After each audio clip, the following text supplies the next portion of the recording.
அஜித் பவார்னோட விஷயம் பார்த்தீங்கன்னா இங்கே வந்து பிரச்சனை என்னன்னு கேட்டிங்கன்னா பங்காளி சண்டை. இதில் இவர் பெரியப்பா பையன், இவர் யார் சரத் பவார்னோட பெரியப்பா பையன் தான் யார் அஜித் பவார். இவங்களுக்குள்ள வந்து அந்த 70,000 கோடி இரிகேஷன் ப்ராஜெக்ட்ல ஸ்கேம் அப்படின்றதுல பங்காளி சண்டை. பாயிண்ட் என்னன்னு கேட்டிங்கன்னா எதுக்கு இது சொல்ல வரேன்னா, இந்த விஎஸ்ஆர் அப்படின்னு அந்த ஃப்ளைட் கம்பெனி, இந்த பர்டிகுலர் ஃப்ளைட் பம்பார்டியர் ஃப்ளைட்டை கொடுத்த அந்த 6 சீட்டர் ஃப்ளைட் கொடுத்த இது வந்து இதே ஃப்ளைட்டை தான் சரத் பவாரும் பயன்படுத்துவாங்க.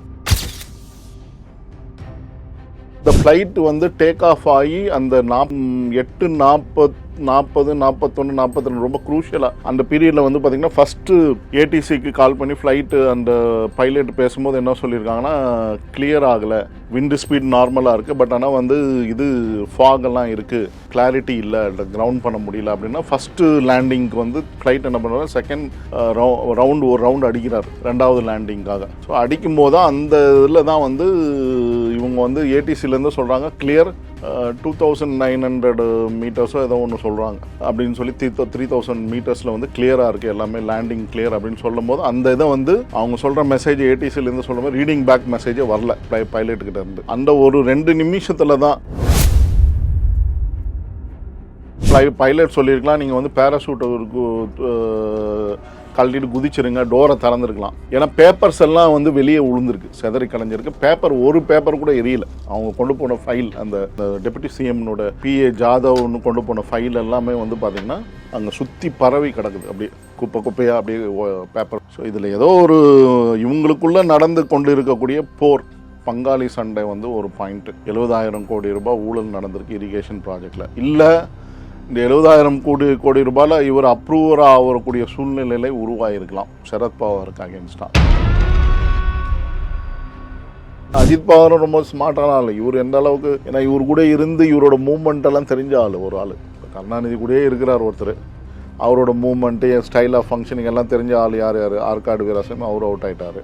துரைமுகன் இருந்தால் அவருக்கு தான் தெரியும் நல்லா இப்போ அரசியல் இருக்கிறோம். அவர் நினச்சா அஜித் பவார் மாதிரி ஸ்டைலில் ஃபங்க்ஷன் பண்ண முடியும். ஏன்னா அவரோட மூவ்மெண்ட்லாம் தெரியும், அந்த ட்ரிக்கெல்லாம் தெரியும், பொலிட்டிக்கல் ட்ரிக் எப்படி கேம் விளாடணும் அப்படின்றத இவருக்கு தெரியும், அஜித் பவாருக்கு ஒருத்தருக்கு தான் தெரியும். என்னன்னு கேட்டிங்கன்னா டோட்டலாக வந்து சரத் பவார்னோட சாம்ராஜ்யத்தை முடிவுக்கு கொண்டு வர்றது அஜித் பவார் கையில் இருந்திருக்கு. அதனால் இந்த ஏர்கிராஃப்ட் கம்பெனிக்கு ரொம்ப நெருங்கிய தொடர்பில் இருக்கிறோம் சரத் பவார். சரத் பவார் சொன்னால் இந்த ஏர்கிராஃப்ட் கம்பெனி என்ன வேணால் செய்யும் அப்படின்றத நான் பார்க்குறேன்.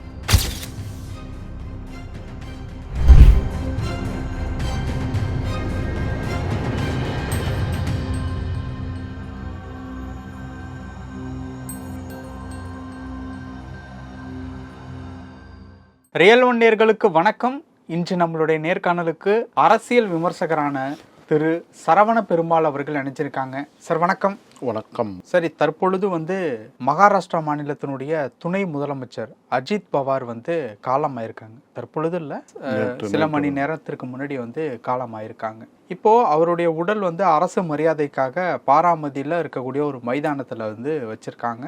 பொதுமக்கள் வந்து தங்களுடைய அஞ்சலியை வந்து செலுத்திட்டு போகிறதுக்காக. இப்போ உங்களுக்கு ஏதாவது தோணுதா, இப்போ இவருடைய மரணத்தில் ஏதாவது சதிகள் ஏதாவது இருக்குமா அப்படின்னு? ஏன்னா இப்போ ராஜசேகர் ரெட்டி எடுத்துக்கிட்டோம் அப்படின்னா 2013ஆம் ஆண்டு 12-13 அந்த காலகட்டத்தில் அவருடைய விபத்துமே வந்து ஒரு ஹெலிகாப்டர் விபத்து தான் ஆச்சு. நார்மலாகவே ஒரு விபத்து அப்படின்னா ஒரு சந்தேகத்தை வந்து ஏற்படுத்தும், இல்லை அந்த விபத்து வந்து உண்மையாகவே விபத்தாக இருக்கலாம். பட் இந்த விபத்து, அதுவும் பதவிக்கு வந்து இப்போ ஒரு 7-8 மாதம் தான் வந்து இருக்கும், இன்னும் ஒரு 4.5 வருடங்கள் கிட்ட இருக்கு. உங்களுக்கு ஏதாவது தோணுதா? அதாவது இந்த பவார் டீம் அந்த கேங் அப்படின்னு பார்த்தீங்கன்னா ரொம்ப பவர்ஃபுல்லான டீம் கேங். ஏன்னா மகாராஷ்டிரா தான் இன்றைக்கி வந்து இந்தியாவிலே பாம்பேயை தலைமையகமாக கொண்டு ஃபினான்ஷியல் கேபிட்டல் அப்படின்னு சொல்லுவாங்க. எந்த ஒரு விஷயம் வந்து இந்தியாவுக்குள்ளே நுழையணும், கெட்டதோ நல்லதோ, அது பாம்பே வழியாக தான் நுழையும். இதுதான் வந்து மகாராஷ்டிராவினுடைய இது. பாம்பே வந்து ஒரு இண்டிபெண்ட் ஒரு சாம்ராஜ்யம், தனி சாம்ராஜ்யம் அங்கே ஓடும். அது மாதிரியான ஒரு சிட்டி. ஏன்னா நான் அங்கே இருந்திருக்கேன், அங்கே இருக்க பல்ஸ் எனக்கு நல்லாவே தெரியும். ஸோ மகாராஷ்டிராவுடைய இது பார்த்திங்கன்னா ஹிஸ்ட்ரி தான். ஏன்னு கேட்டிங்கன்னா இந்த பவர்ஃபுல் கேங் அப்படின்னு சொன்னோன்னா இவங்க வந்து ஒரு இந்த பவார் டீமே வந்து பார்த்திங்கன்னா இவர் சரத்பவார் வந்து காங்கிரஸில் இருந்தவர், சீஃப் மினிஸ்டராக இருந்தவர் 91லேருந்து 94-95 வரைக்கும். 93 மும்பை பிளாஸ்ட் நடக்கும் போது இவர் தான் வந்து சீஃப் மினிஸ்டர். அதுலேயே வந்து மர்மங்கள் இருக்குது. மும்பை பிளாஸ்ட் நடக்கும்போதே இவர் வந்து ப்ரெஸ் கான்ஃபரன்ஸ் கொடுத்துட்ருக்காரு. அப்போ வந்து press conference last bomb blast ஒரு 13வது 12வது இடத்துல வெடிக்கிறதுக்கு முன்னாடி ப்ரெஸ் கான்ஃபரன்ஸ் கொடுக்கும்போதே அவர் என்ன சொல்கிறாருன்னா, அந்த பத்திரிகை செய்திகளை எடுத்து பார்த்தீங்கன்னா நல்லாவே தெரியும். அது வந்து ஆர்கைவ்ஸ்லேருந்து எடுத்து பார்த்தனாலே அவர் நடத்துகிற டைம் வந்து 3 லாஸ்ட்டாக வெடிக்கிற பாம் பிளாஸ்ட் வந்து 3-3:15 அப்படின்ற ரேஞ்சில் வெடிக்குது.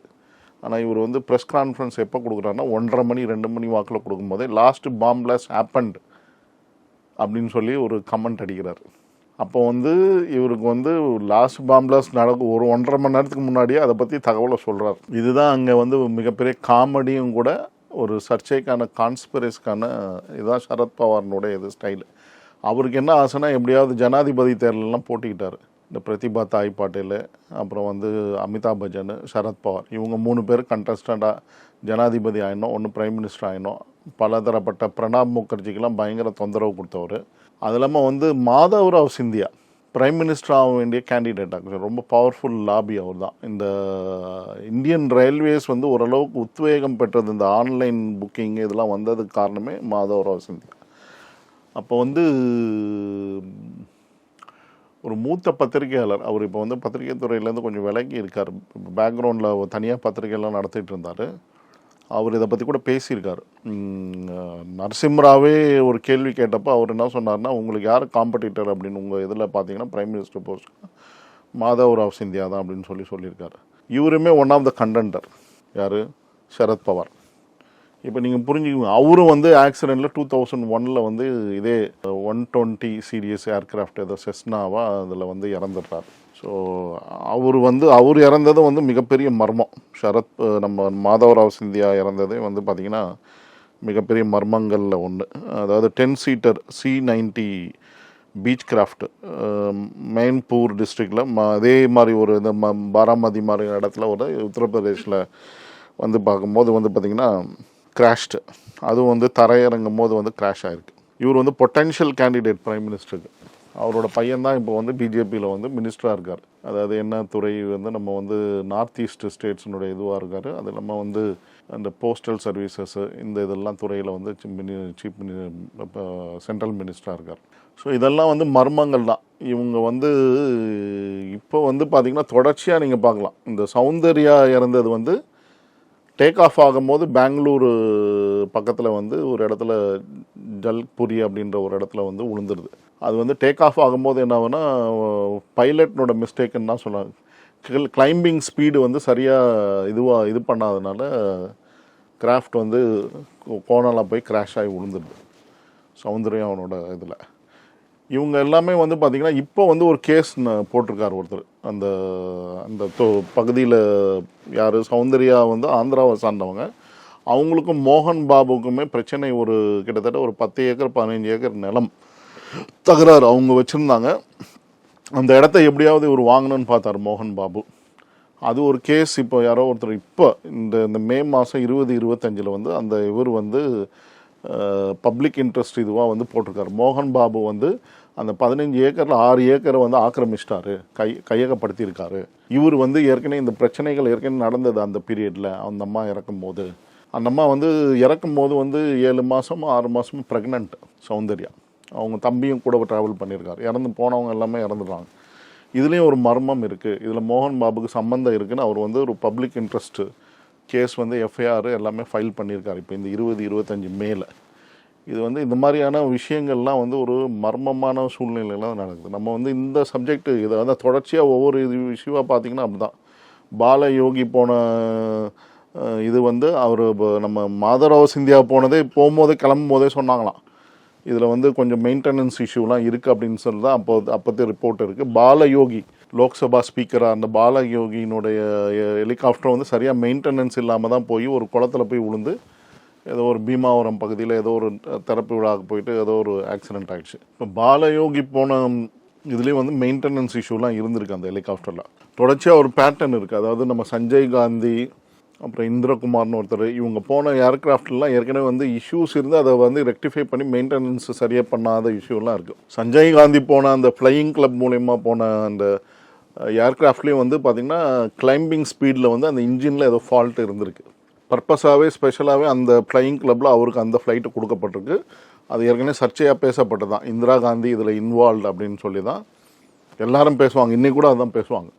லீடிங் அந்த இன்டெலிஜென்ஸில் இருந்தவங்க எல்லாருமே வந்து கேட்டிங்கன்னா அந்த பழைய காலத்து ஆளுங்கள்லாம் வந்து காங்கிரஸில் இருந்தவங்க எல்லாருமே சொல்லுவாங்க. ஸோ இப்போ இந்த விஷயம் அஜித் பவார்னோட விஷயம் பார்த்திங்கன்னா இங்கே வந்து பிரச்சனை என்னன்னு கேட்டிங்கன்னா, இப்போது பங்காளி சண்டை. இதில் இவர் பெரியப்பா பையன், இவர் யார் சரத் பவார்னோட பெரியப்பா பையன் தான் யார் அஜித் பவார்.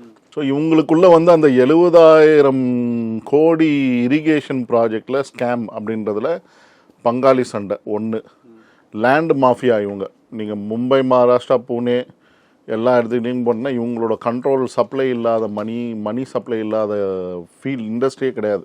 நீங்கள் சாதாரண ஒரு பேட்டரி டிஸ்ட்ரிபியூட்டராக இருக்கவங்க கூட வந்து பார்த்தீங்கன்னா பேட்டரினா அந்த ரிமோட்டுக்கு போடுவோம் இந்த பேட்டரி நம்ம வண்டிங்களுக்கு டால் டியூப்லர் பேட்டரி அந்த மாதிரி பெரிய டிஸ்ட்ரிபியூட்டர் கூட அவங்களோட எனக்கு தெரிஞ்ச ஒரு ஆள் இருக்கார். அவர் நம்ம மகாராஷ்டிரா போகும்போது ஸோ அவருக்கே ஃபண்டிங் வந்து சரத் பவார்கிட்ட தான் போகுது அப்படின்ற மாதிரிலாம் தகவல் நான் கேள்விப்படுவேன். ஸோ இந்த மாதிரி தான் வந்து இவங்களோட பேட்டர்ன் இருக்கும். அங்கங்கே பில்டர்ஸ்க்கெல்லாம் இவங்க மணி போகும். சரத் பவார் வந்து ஃபுல் கண்ட்ரோல் மகாராஷ்டிராவை வந்து ஃபுல் கண்ட்ரோலில் வச்சுருக்காரு.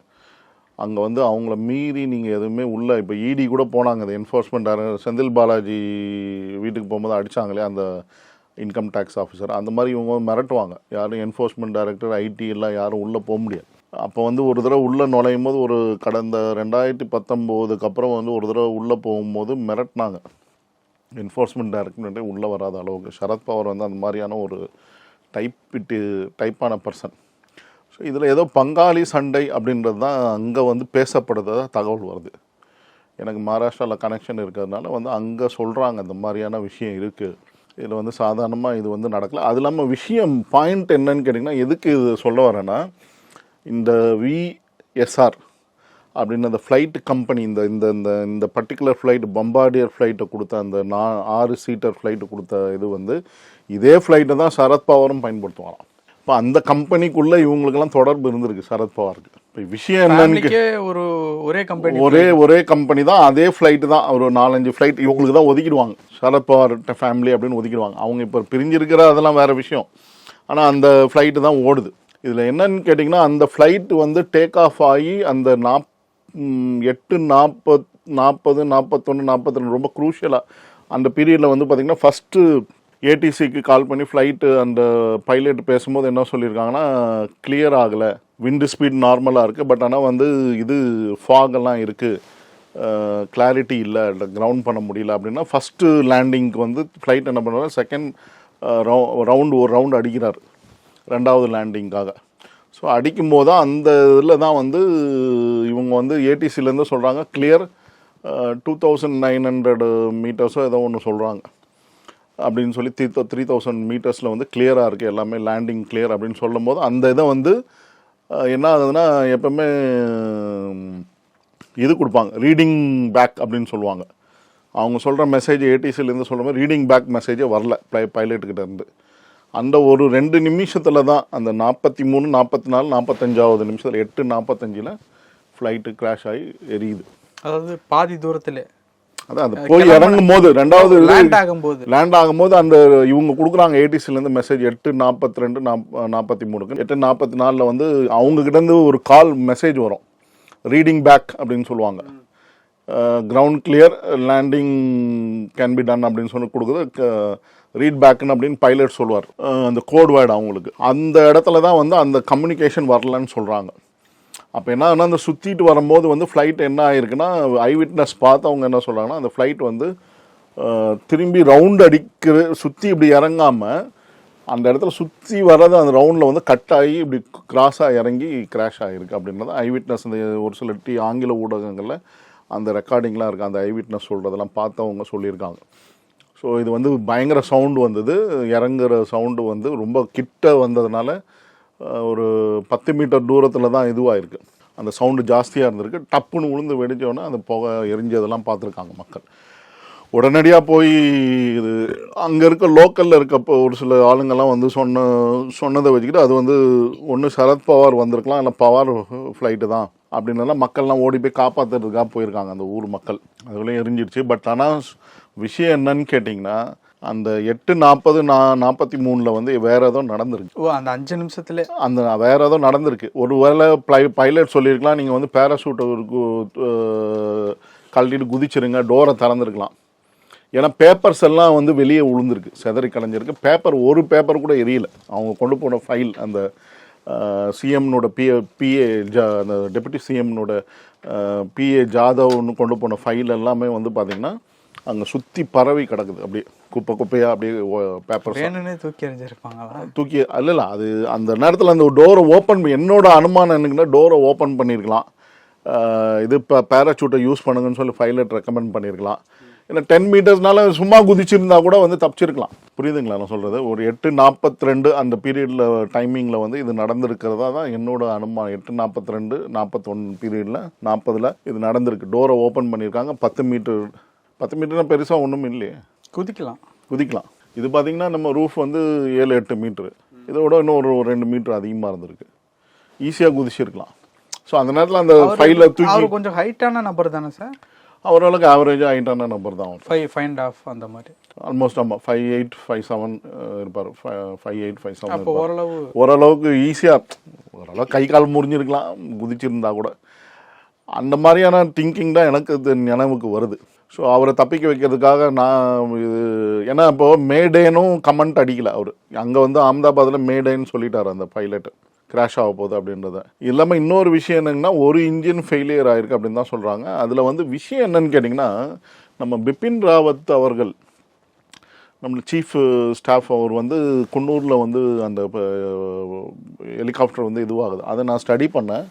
அதில் வந்து பார்த்திங்கன்னா அந்த ஹெலிகாப்டரில் வந்து நீங்கள் குண்டு அடிச்சிங்கன்னா கூட அந்த பெட்ரோல் டேங்க்லாம் உடையாதான்.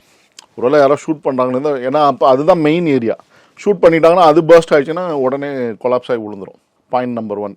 அது விழுந்தாலுமே இதுவாகாது, பர்ஸ்ட் ஆகாது அப்படின்றது தான் சொல்கிறாங்க. பட் அங்கேயும் வந்து பிபின் ராவத் இறந்ததில் மர்மங்கள் இருக்குது. ஏன்னா கடைசியாக இருந்த உள்ள அவர் கூட இருந்த ஒரே ஒரு தப்பிச்ச அந்த ஆஃபீஸர் வந்து பெங்களூரில் வச்சு ட்ரீட் பண்ணியிருக்காங்க. எனக்கு நினைவு தெரிஞ்சு சும்மா ட்ரீட் பண்ணியிருக்க மாட்டாங்க. நினைவு வர வச்சு அவர் உயிர் போகிற வரைக்கும் வந்து என்னென்ன தகவல்கள்லாம் என்ன நடந்தது உள்ளன்னு எடுத்துகிட்டு தான் அவர் வந்து இறக்க விட்டுருப்பாங்க. இறக்குற சூழ்நிலை தான் அவர் இன்ஃபர்மேஷன்லாம் கலெக்ட் பண்ணிட்டு தான் இறந்துருப்பார் அவர் பிபின் ராவத் விஷயத்தில். ஸோ அந்த ஃப்ளைட்டுமே வந்து சேஃப்னு தான் சொல்கிறாங்க. அந்த இன்ஜின் டேங்க்லாம் ஈஸியாக வந்து ஷூட் பண்ணி உடையாது. இங்கேயுமே அந்த ஃப்ளைட்லேயுமே வந்து பார்த்திங்கன்னா இது வந்து எரிஞ்சிருக்கு. இதுதான் மர்மங்கள். இன்ஜின் ஃபெயிலியர் ஒன்று சொல்கிறாங்க டெக்னிக்கலாக, ஒரு இன்ஜின் ஃபெயிலியர் ஆகிப்போச்சு. இன்னொரு இன்ஜின் ஆப்ரேட் ஆகும்போது அந்த பெட்ரோல் இதுவாகி தான் கீழே டபல்னு விழுந்து அது வெடித்து இதுவாகுது. அந்த பெட்ரோல் லீக் ஆகி பர்ஸ்ட் ஆகி அந்த ஃப்ரிக்ஷன் ஹீட்னால வந்து இதுவாகுது இல்லையா. ஸோ அந்த இதுவும் வந்து டவுட்டாக இருக்குது. ஸோ இதில் ஏதோ ஒரு இவங்களுக்குள்ளே நடந்து கொண்டு இருக்கக்கூடிய போர், பங்காளி சண்டை வந்து ஒரு பாயிண்ட்டு. 70,000 கோடி ரூபாய் ஊழல் நடந்திருக்கு இரிகேஷன் ப்ராஜெக்டில். இல்லை இந்த 70,000 கோடி ரூபாயில் இவர் அப்ரூவராக ஆகக்கூடிய சூழ்நிலையிலே உருவாகிருக்கலாம் சரத்பவாருக்கு அகேன்ஸ்டாக. அந்த ஆங்கிள்லையும் நம்ம பார்க்கணும். உடனே இவங்க என்ன சொல்கிறாங்க, ஆட்சிக்கு சரத்பவாரை உடச்சிக்கிட்டு வெளியே வந்ததே பிஜேபிக்கு சப்போர்ட் கொடுத்ததே இவர் தான். இவரை போய் பிஜேபி பண்ணுவாங்களா? வாய்ப்புகளே கிடையாது. ஏன்னா அவர் தான் உறுதுணையாக இருக்கிறாரு. பிஜேபி வர்றதுக்கு ஒரு வகையில் வந்து ஒன்றா அந்த பில்லர் மாதிரி நிற்கிறாரு. ஒரு பக்கம் வந்து இவர் யார் ஏக்நாத் ஷிண்டேனாலும் இவர் இன்னொரு பக்கம். இவரை வந்து சொல்லியிருக்காங்க, நீ போனேன்னா இந்த மாதிரி பிரச்சனைகள்லாம் உருவாகும், உன்னால் நடத்த முடியாது, இது பண்ண முடியாது. இப்போது ஒரு பாயிண்ட் டெக்னிக்கலாக நம்ம யோசிக்கணும். இவர் இறந்துட்டா இவர் கூட இருக்கவங்களோட நிலைமை நீங்களே சொல்லுங்கள் பார்க்கலாம். கைவிடப்படுவாங்க. அவங்க என்ன பண்ணுவாங்க, கடைசியில் திரும்பி சரத்பவார்கிட்ட வந்துடுவாங்க. இந்த ஆங்கிளில் தான் வந்து கான்ஸ்பிரசி, இதில் வந்து மர்மம் இருக்குது. இது வந்து சதி திட்டம் இருக்குது அப்படின்னு. தலைவர் வந்து கட்சியை உடைச்சிட்டா தொண்டர்கள் இன்னொரு கட்சி போய் தானே ஆகணும். பட் இவரே உடைச்சிட்டு வந்தவர் தான். இவரை நம்பி வந்தவங்களாம் என்ன ஆவாங்க, திரும்பி ஒரு 50-60 பேர் இருக்காங்கன்னா ஸ்ட்ராங்காக அந்த மகாராஷ்டிரா பெல்ட்டில், அவங்கெல்லாம் திரும்பி வந்து வேறு யாரும் தலைவர்கள் கிடையாது அஜித் பவாருக்கு அப்புறம். அந்தம்மா அவங்க ஒய்ஃப் வருவாங்களான்றது ஏற்கனவே நின்று தோற்று போயிட்டாங்க பாராமதியில் சுப்ரியா சூலே கிட்ட. திரும்பி வருவாங்களான்ற வாய்ப்புகள் கிடையாது. ஏன்னா அவங்க வந்து சாஃப்டான ஆள் மாதிரி தான் தெரியுது. அதனால் அந்த குடும்பம் வந்து திரும்பி வந்து இவருடைய என்சிபியினுடைய தலைமை பதவியை ஏற்பாங்களா, இல்லை அவர் பையன் வருவாரா அப்படின்றது அடுத்தது நம்ம பார்க்க தான் போகிறோம். பட் இப்போ இருக்க கரண்ட் சினாரியோவில் அங்கே இருக்கக்கூடிய இவரோட இருந்தவங்க, அஜித் பவார் இருந்தவங்களாம் திரும்பி சரத்பவார் கூட வந்துடுவாங்க. அப்போ என்ன சதியாக இருக்கலாம், இவரை காலி பண்ணிட்டா ஒன்று இவர் அரெஸ்ட் ஆகணும், ஏதாவது ஒரு ஸ்கேமில் மாட்டணும், இல்லைன்னா ஆளை காலி பண்ணால் தான் இந்த பக்கம் வந்துடுவாங்க இவங்கெல்லாம். மறுபடியும் வந்து ஒருங்கிணைந்த தேசியவாத காங்கிரஸாக மாறிடும் அப்படின்ற ஆங்கிளில் தான் நம்ம பார்க்கணும். என்னோட பார்வை தான். இது சதி திட்டம் இருக்கிறது தான் நான் நம்புகிறேன். ஸோ இந்த ஆங்கிளில் விசாரிக்கப்பட வேண்டும். ஏன்னா சரத்பவாருக்கு ஒரு ஹிஸ்ட்ரி இருக்குது, புரியுதுங்களா? அவர் வந்து நினச்சாருன்னா என்ன வேணால் பண்ணுவார். மகாராஷ்டிராவில் யாரை வேணால் என்ன வேணால் பண்ணுவார். இது இப்போ தஞ்சாவூரில் வந்து ஒரு தடவை கருணாநிதி முதல் தடவை ஆட்சியில் இருக்கும்போது வந்து ஒரு கொடுமை நடந்தது. முதல் தடவைன்னா இந்த தடவை 71 அந்த பீரியடில் இவங்க வந்து தஞ்சாவூரில் வந்து கம்யூனிஸ்ட்டுகள் வந்து ஆர்ப்பாட்டம் பண்ணுவாங்க. பிச்சு பின்னி எடுத்துட்டாங்க. அடி விவசாயிங்களுக்கு சரியான அடி. ஒரு சில உயிரிழப்புகள்லாம் கூட நடந்தது. அந்த தஞ்சாவூர் ஒரு கிராமம் ஒன்று சொல்லுவாங்க, கீழ் வெண்மணியில் இன்சிடென்ட் நடந்து ஒரு 5-6 பேர் இறந்துறான் போலீஸ் அடித்து. ஸோ இதே மாதிரி இன்சிடென்ட் வந்து சரத்பவார் வந்து அங்கே பண்ணுறாரு. 94 பீரியடில் இது மாதிரி ஒரு இன்சிடென்ட் நடந்து ட்ரைபல் பீப்புளெலாம் அடித்து உடச்சி அவங்கள இடத்த காலி பண்ண சொல்லி பிரச்சனை பண்ணி அவர் மேலே ஒரு அலிகேஷன் இருக்குது. ஜூனியர் கலைஞர் மாதிரி தான். கலைஞர்லாம் ஒன்றுமே கிடையாது அவர் முன்னாடி, சரத்பவார் முன்னாடி. தாவூத் இப்ராஹிம் வரைக்கும் லிங்க் இருக்குது அவருக்கு. நீங்கள் பாருங்களேன், 93 குண்டு வெடிப்பு நடக்குது சார். நடக்கும்போது ஒரு ப்ரெஸ் கான்ஃபரன்ஸ் நடக்குது 1:30 மணி 2 மணி 3:15 தான் லாஸ்ட் குண்டு வெடிப்பு நடக்குது. 13ஆவதோ 12ஆவதோ அதை இவர் சொல்கிறார். எப்போ 1:30 மணி நேரத்துக்கு முன்னாடி லாஸ்ட் பாம் பிளாஸ்ட் ஹேப்பன்ட் அப்படின்றாரு ப்ரெஸ் கான்ஃபரன்ஸில். மாட்டிக்கிட்டார். இதை வந்து ஒரு எவனா ஒரு கேஸு போட்டானா அவன் மாட்டிக்கிறார். இவர் மோடி கவர்மெண்ட்டும் என்ன பண்ணுறாங்கன்னு தெரியல. இந்த மாதிரி டேட்டா அவங்களுக்கு நல்லா தெரியும். இவர் வந்து ஒரு மாதிரியான டைப்பான ஆள் அப்படின்றது தெரியும். என்ன வேணால் செய்வார் அப்படின்ற மாதிரி. ஏன் சங்மாவே வந்து தேசியவாத காங்கிரஸில் வந்து சங்மா இருந்தார், ஸ்பீக்கராக இருந்தார், லீடிங் காங்கிரஸ். அவங்க பொண்ணு தான் இப்போ வந்து எம்பியாலாம் இருக்காங்க காங்கிரஸ். அவரே கார்னர் பண்ணவர். இவர் பிரணாப் முகர்ஜி அவரும் வந்து பிரைம் மினிஸ்டர் ஆகக்கூடாதுன்னு இவர் கார்னர் பண்ணவர். பயங்கரமான பாலிடிக்ஸ் பண்ணவர். இவர் நினச்சார்னா என்ன வேணால் செய்வார். எல்லா இடத்துலையும் அண்டர் வேர்ல்டு கனெக்ஷன்லாம் இருக்குன்றது தான் ரிப்போர்ட்ஸ் இவர் மேலே. பாலிவுட்டை கண்ட்ரோல் பண்ணுவார். எல்லா அங்கே இருக்க மகாராஷ்டிராவில் இருக்க சுகர் பெல்ட்டை கண்ட்ரோல் பண்ணுவாங்க. சுகர் கோஆப்ரேட்டிவ் மில்ஸில் ஒயிட் சுகரா? ஒயிட் சுகர் இல்லை சார், நீங்கள் வேறு நம்ம சாப்பிட்ற சுகர் கோஆப்ரேட்டிவ் சுகர். நம்ம அங்கே அதாவது யூபிக்கு ஈக்குவலாக வந்து மகாராஷ்டிராவில் வந்து இந்தியாவிலே வந்து பார்த்திங்கன்னா சுகர் கேன் பெல்ட் அப்படின்னு சொன்னிங்கன்னா யூபி, அடுத்தது மகாராஷ்டிரா, பீகார். இந்த கேட்டகரி. தமிழ்நாடு கூட அந்த கேட்டகரியில் வரல சுகர் பெல்ட்டில். இந்த என்டையர் சுகர் பெல்ட்டை கண்ட்ரோல். சுகர் ப்ரைஸிங் இந்தியாவில் இன்க்ரீஸ் ஆகுது, ஏறுறதுன்னா சரத்பவார் இன்றைக்கி என்ன சொல்கிறாரோ அந்த ரேட்டு தான் அங்கே நடக்கும் இந்தியன் மார்க்கெட்டில். அந்த அளவுக்கு கண்ட்ரோல் வச்சுருக்கக்கூடியது இந்தியன் மார்க்கெட்டு. வெளிநாட்டுக்கு எக்ஸ்போர்ட் ஆகிற சுகர்லேயும் அவர் தான் கண்ட்ரோல். அவர் சொல்கிறது தான் விலை, சரத்பவார் சொல்கிறது தான். அவர் வந்து பார்த்திங்கன்னா ஒரு மாதிரியான டைப்பான பர்சன். ரஜினிஷோடலாம் ரொம்ப தொடர்பில் இருந்தவர். ரஜினிஷ் இந்த ஓஷோ குரு ஒருத்தர் இருந்தார் இல்லையா, அவரோட தொடர்பில் இருந்தார். அவரும் ஒன் ஆஃப் த மோஸ்ட், அவர் வந்து எய்ட்ஸில் இறந்தாருன்னு தான் சொல்கிறாங்க அவர். ஸோ அந்த மாதிரி ஆளுங்களோடலாம் தொடர்பில் இருக்கக்கூடிய ஒரு சரத்பவார். ரொம்ப எதையும் செய்வார். எனக்கு தெரிஞ்சு எங்கள் தியான அமைப்பில் ஆரம்பிக்கும் போது வந்து பார்த்திங்கன்னா அப்பயே வந்து அந்த தியான அமைப்பினுடைய இதெல்லாம் இது வந்து 1974 பீரியட்லலாம். அப்போ எங்கள் ஆளுங்க வந்து எங்கள் குரு சொல்லியிருக்காங்க, அது ஒரு வீடியோவிலே இருக்குது. இவர் வந்து என்ன பண்ணியிருக்காருன்னா அந்த போஸ்டர்லாம் ஒட்ட போயிருக்காங்க. அவங்கள கூப்பிட்டு அடித்து மிதித்து அந்த மாதிரி செய்யக்கூடியவர் தான் சரத்பவார். ஸோ இந்த மாதிரியான ஒரு வக்கரமான புத்தி கொண்டவர், சாதாரண ஆள் கிடையாது. ஸோ இந்த இன்சிடென்ட் நடந்திருப்பது எனக்கே சர்ப்ரைசிங்காக இருக்குது. ஏன்னா அஜித் பவார் வந்து சர்ப்ரைஸ் ஷாக்கிங். நானே எனக்கு இந்த நியூஸ் வந்து ஏன்னா இதெல்லாம் வந்து நம்ம கால்குலேஷனுக்குள்ளே இல்லை. நான் ஒரு சில கால்குலேஷன்லாம் வச்சுருப்பேன், இதெல்லாம் இந்த மாதிரிலாம் நடக்கலாம் அப்படின்றது ஒரு சில அரசியல் தலைவர்களுக்கு. ஆனால் இவரோட இது வந்து கால்குலேஷனுக்கு எனக்கு வந்து நினச்சி கூட பார்க்கல. ஏன்னா அஜித் பவாரும் ரொம்ப ஸ்மார்ட்டான ஆள். இவர் எந்த அளவுக்கு, ஏன்னா இவர் கூட இருந்து இவரோட மூமெண்ட்டெல்லாம் தெரிஞ்ச ஆள் ஒரு ஆள். இப்போ கருணாநிதி கூடயே இருக்கிறார் ஒருத்தர். அவரோட மூமெண்ட்டு, ஸ்டைல் ஆஃப் ஃபங்க்ஷனிங் எல்லாம் தெரிஞ்ச ஆள் யார் ஆற்காடு வீராசாமி. அவர் அவுட் ஆகிட்டார். துரைமுகன் இருந்தால் அவருக்கு தான் தெரியும் நல்லா இப்போ அரசியல் இருக்கிறவர். அவர் நினச்சா சரி அஜித் பவார் மாதிரி ஸ்டைலில் ஃபங்க்ஷன் பண்ண முடியும். ஏன்னா அவரோட மூமெண்ட்லாம் தெரியும், அந்த ட்ரிக்கெல்லாம் தெரியும், பொலிட்டிக்கல் ட்ரிக் எப்படி கேம் விளாடணும் அப்படின்றத இவருக்கு தெரியும். அஜித் பவாருக்கு ஒருத்தருக்கு தான் தெரியும். என்னன்னு கேட்டிங்கன்னா டோட்டலாக வந்து சரத்பவார்னோட சாம்ராஜ்யத்தையே முடிவுக்கு கொண்டு வர்றது அஜித் பவார் கையில் இருந்திருக்கு. அதனால இது வந்து மிகப்பெரிய சதி திட்டம் இருக்குது. ஏன்னா இவர் பிரைம் மினிஸ்டராக இருந்த பிரணாப் முகர்ஜியோட கேம் விளையாண்டு இருக்கார். மாதவராவ் சிந்தியாவையும் சைட்லைன் பண்ணுறதுக்கு வேலைகள்லாம் பார்த்தவர் இவர் தான். ஜனாதிபதியாக முயற்சி பண்ணார். அது ஒரு சில பியூரோக்ராட்ஸினோட இதனால என்ன சொல்லுது மூவ்னால என்னென்னா இவர் வந்து ஜனாதிபதி ஆக்க விடாமல் பண்ணிட்டாங்க அந்த இடத்துல. பிரதிபா தாய் பாட்டீல் வந்து அப்போ இவங்களும் வந்து அந்த சுகர் பெல்ட்டில் உள்ளவங்க தான். அந்த கோஆப்ரேட்டிவ் பேங்க் எல்லாம் இருக்குது பார்த்தீங்களா, அவங்கள கண்ட்ரோலில் வச்சுருந்தவங்க தான் அவங்க ஹஸ்பண்ட். ஷெகாவத் தான் அவங்க ஹஸ்பண்ட் மகாராஷ்டிராவில். அந்த மாதிரி இவங்களுக்கு வந்து ஒரு பேட்டர்ன் இருக்குது.